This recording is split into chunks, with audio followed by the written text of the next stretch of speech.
All right, so I was actually concerned because I thought I could hear some loose parts inside the actual hub assembly. In here, there's a ring and pinion. There's a couple gears in there. So when you turned, you'd almost hear something clanking. It was on this side more than anything. And so I bought some seals and we were going to pull it apart in the idea that we might have to replace some bearings. And possibly gears. I didn't buy any of that, just seals, because I knew it needed the seals. What I found was the lug nuts weren't even tight. So the wheel was actually kind of moving on the studs. So just keep that in mind. I didn't even check them. I'm going to check all of them once we're done here. But I'm going to pull this wheel off so we can tear down this hub and then go from there. But yeah, keep it in mind. It could just be loose lug nuts, especially if the tractor's been neglected. All right, let me get these wheels off. Got the wheel off. First thing I'm going to do is take this tie rod off, let it out of the way, and then we take these bolts off. And then this whole assembly, be able to put it up on the workbench and start taking it apart. All right. Okay, so the first thing I'm going to do is pull this cover off, and that'll get me access to the snap ring. And then we'll be able to pull the shaft out. Then we'll get into the internal snap ring, which keeps the spindle inside this. So that's what we're going to do first. We'll take the cover off. This is just a metal cover seal. You can get a screwdriver or a punch in there, kind of pry it open carefully without damaging it. You'll get that out, and then I'll show you the spring.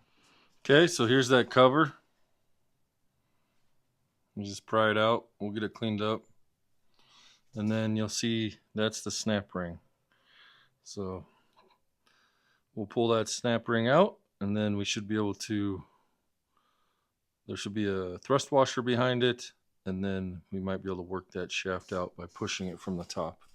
Which here's the top. So, all right. Let me get that snap ring out. Okay, so once you have that snap ring out, you can try two things. If it's not too bad, you can take your rubber mallet and just hit it there, and it'll come out. Like this one was super easy. The other side was pretty tough. So what you could do is set it back on the axle and just put 2 bolts in there. And that way you can use the weight of this and the rubber mallet and knock it down. Just have something to catch this so you don't damage it when it falls, because she does fall. But this one wasn't too bad. It just broke loose. So there's part of the old seal. We'll pull it off, and then we'll pull the seal out of there. We'll finish doing this. So, all right. Before I get to that seal, I'm going to go ahead and pull this ring gear wheel bearing hub assembly off. So, all right, I pretty much got it tore apart. I figure I'll show you a couple things. You're going to want to check your top spindle for this sleeve. This is what part of the seal.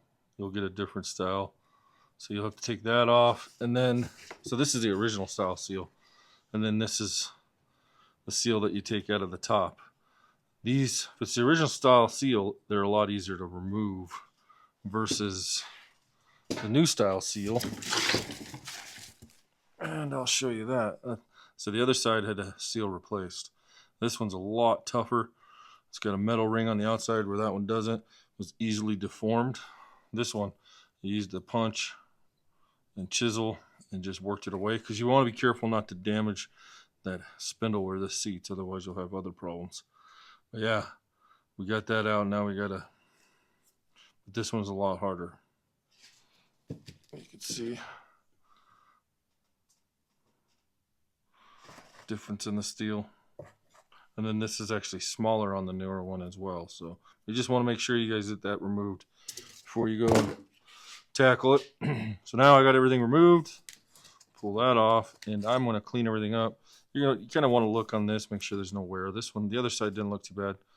I'm not seeing anything major. All our gears are in good shape. So I'm just going to use some brake cleaner and get this nice and cleaned up so we can get it back together. All right, so here's what I got. This oil's all nasty. I still got to clean everything up. I figured I'd show you what I have. So that's what bolts to the side of the axle right there. My tie rod hanging. So there's an O-ring that goes right on that seal. I already pulled it out. And I'm going to give you the part numbers. So for that O-ring, it is right here. That's the Russo. They kind of overdid their own. So dealer stock number might be that. Oh, there it is. Part number. Okay, so there's a part number for that seal. And then there's a seal here, an O-ring here. It goes all the way around that. And it is actually this part number. Okay. And then it comes in a package like this. And it's just rolled up. Okay. And then the big seal that is the problem is the seal that goes at the top of the spindle. And it ties in to here. There's not much wear on that one, so that's good. So it's Kubota updated the seal on it and included a little deflector ring to help keep debris out of it. So we'll see if it lasts longer. I don't know if this one's ever been changed, but here's the part number for that. There's one for each side. Comes with the instruction manual and everything. So yeah, I'm gonna get these cleaned up nice and thorough, and then we'll start putting it together with the new seals and O-rings. Here's the parts that came out. So this is the axle half shaft that comes from the center differential. And then there's the bearing that goes on the end of that. And then that bearing and gear assembly attached drives up there. And then this goes in from the bottom. This gear here. So this is actually another shaft. I just wanted to keep everything oriented correctly the way I pulled it apart. So this shaft comes out of the differential onto that gear drives that gear up there, and then this gear goes down to the bottom of the gear case and drives our big wheel gear. So not bad, pretty straightforward. And we'll get this thing cleaned up and put back together and start on the other side. All right, so I got everything cleaned up and I'm ready to put it back together. So probably put this axle shaft in first, then slide that gear on the end. That way that's in there. I'll put the O-ring on there, and then put the O-ring on the axle housing. All right, let's get it back together. Okay, so I got the axle half shaft in there, and I slid this gear on with the bearing. I just used a rubber mallet, just seats back there, 1/8 of an inch or a little more. And then I installed a new O-ring around there, so that's all ready to go. And we'll get the rest of it put back together. Okay, so the first thing we did was put our new seal in. This metal ring is definitely tricky, so just take your time. They don't want you using a tool or anything. I used a seal installer like this one to put the seal in, and then they want you to use this metal ring here. They want you to put it on just with hands. Don't use a hammer or anything because you can deform it and cause issues. So take it out of the vise, and then we'll put this upper spindle on, and it should just seat nicely down into it with a rubber mallet. Then we'll put our snap ring in, and then we'll put the shaft and gear and bearings all together. All right, let's get it together. Then you can get your snap ring on. That's the smaller of the snap rings, and that goes on there. So then we can start putting our stub shaft in. Okay, once you got your snap ring in, then you got your shaft in, you're going to take your other bearing, and it's going to go in just like this. Okay, we'll get it lined up with the shaft, and then we can tap it in till it clears the snap ring, and then we'll get the other snap ring. So once you tap it in, you got to be careful. You just want to be able to see that snap ring groove. It'll go all the way in and fall. So it kind of sits, once you get the snap ring and thrust washer in, this thing will sit there against that and then run against the gear. But yeah, you don't want to hammer it in. It'll get easy to get through in and out once it gets past that snap ring level. So we'll put our thrust washer back in and then our snap ring, and this will be done. We can put our big ring gear on. All right, now that we got our thrust washer and snap ring in, we can put this bottom cover on, It just goes on there and use like a rubber mallet. You'll tap it on. We'll flip it right up and we'll put our ring gear on. All right, so there is going to be, once you pull this gear bearing out, there's going to be a shim behind it as well. So, but I'm just going to clean this up. That grease kind of turned into almost like a silicone. So I'm going to clean that up, clean the thrust washer up, and we'll get this front end back on. All right, so we got the wheel back on. Everything's buttoned up. We got both sides on.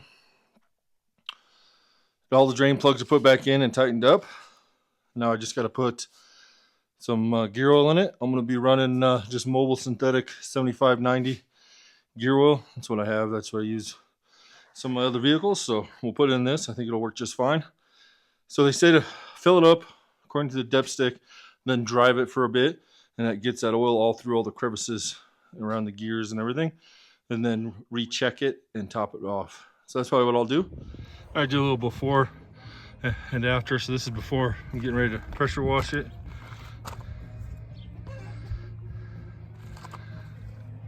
See, it's definitely needs it. So now that I know everything's closed up, I don't have to worry about pushing dirt and debris into something.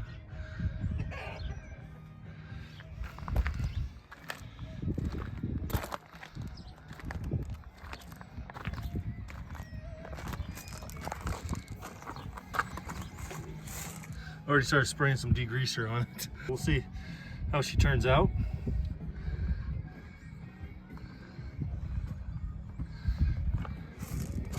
Get her clean for the first time in a long time, it looks like.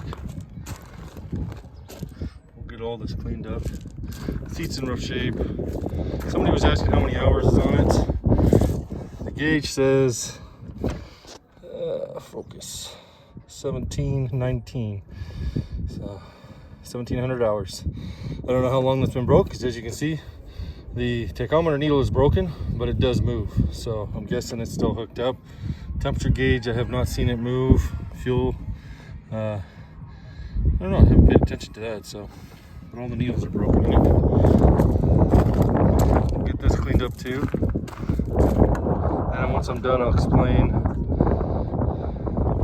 why we have jumper cables. So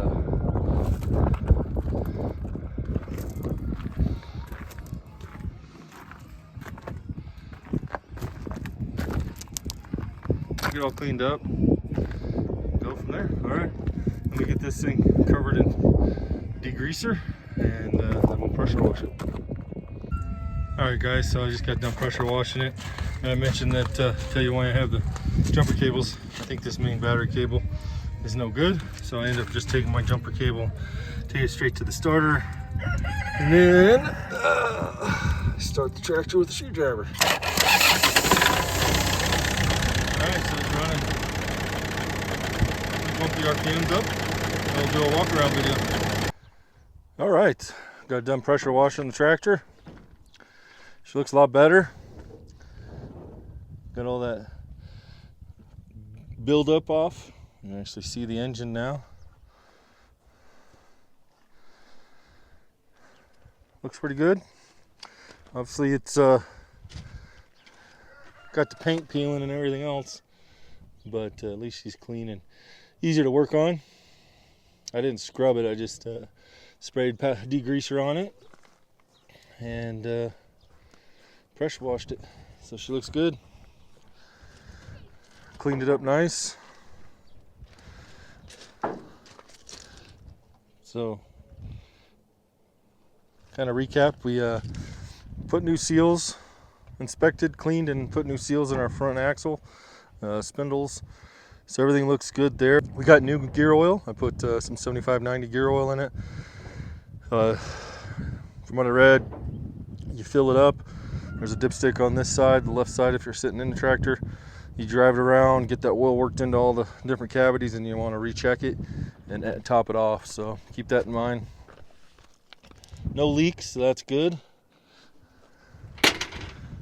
And she's ready to go. Even the back cleaned up nice. So it's going to be it for this video.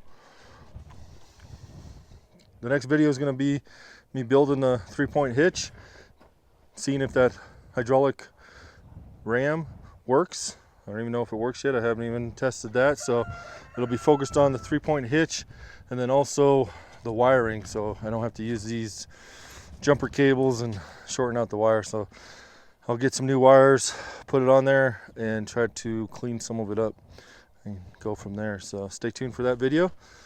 Thanks for watching. See you in the next one.